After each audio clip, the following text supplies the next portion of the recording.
Thanks for joining us from the Ohio AgNet Voice You Know with the News You Trust studio, sponsored by Grain Equipment Company, where innovation meets execution.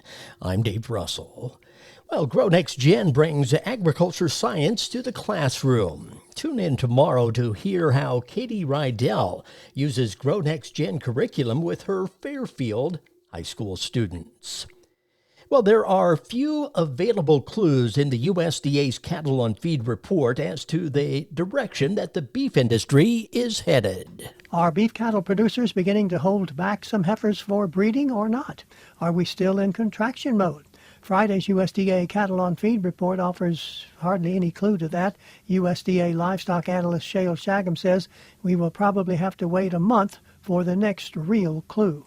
When we get the October 1st inventory number, it will provide us with a breakout of the sex of the animals on feed. So that could provide us with a little indication about whether or not, we're seeing higher proportions of heifers being put on feed, which could give us a little bit of an indication about the retention of heifers for addition to the breeding herd. Meanwhile, Friday's Cattle on Feed report shows August placements into feedlots 1% below a year ago, and the September 1st feedlot inventory up 1%.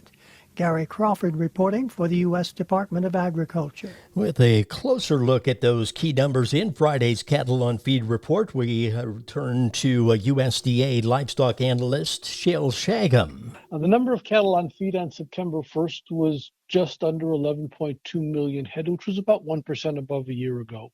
During August, just under 2 million head were placed on feed, which was about 1% below 2023. Feedlots marketed about 1.8 million head of cattle during August, which was about 4% below a year ago, but one has to adjust that number for the fact that there was one fewer slaughter day in 2024. So when you make that adjustment, we're actually about 0.8% above 2023. USDA livestock analyst Shale Shagam. Well, more and more mid-Atlantic farmland is becoming inundated with salt, making crops like corn and soybeans ungrowable. Visible salt patches almost doubled across land along the Delmarva Peninsula, and over 20,000 acres of farmland were converted to marsh. The range of economic losses has been estimated between $39.4 million and $107.5 million annually under circumstances where farmers abandoned corn and soybeans altogether. The USDA's Food Safety and Inspection Service released new guidelines last week aimed at strengthening documentation in support of environmental or animal raising labeling claims on meat and poultry products after a recent study found antibiotics in livestock raised for the no antibiotics market. USDA called for meat and poultry companies to do more to verify claims that the products are raised antibiotic-free. Well, as harvest wraps up for this year's Brazilian coffee crop, drought is already threatening the 2025 harvest. The market is watching how the dry conditions, the worst drought in more than 70 years there, will affect the coffee plants. According to the International Coffee Organization, prices are already at a 13-year high when adjusted for inflation. AP reports Vietnam, the world's second largest coffee producer, is also experiencing heat and drought, which could impact the coffee crop there.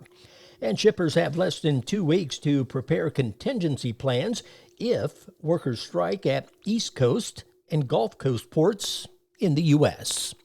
The markets, they're next. Navigating mental health insurance benefits can be overwhelming, but you don't have to do it alone. The Mental Health Insurance Assistance Office is here to guide you. Our expert team will help you connect with your health insurance plan to understand available behavioral health benefits. Say goodbye to frustration and hello to control over your mental well-being. Call 855-438-6442 today.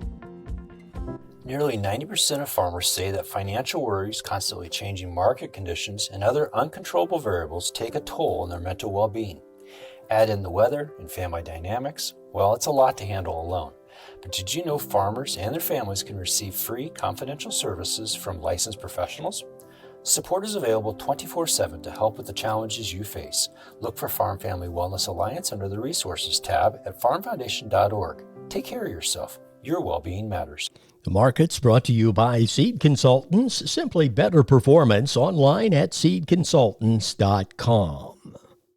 At the Board of Trade, December corn 413.5 up 11 3/4. March corn 431 3/4 up 11 3/4. November soybeans 1039 1/4 up 27 1/4. January beans 1056 3/4 up 27 1/4. December wheat 582.5 up 14 cents. At the Mercantile Exchange, October cattle 183.25 up 77 cents. October hogs 82.30 up 7 cents. October feeder cattle $244.47 up 57 cents. This is the Ohio AgNet.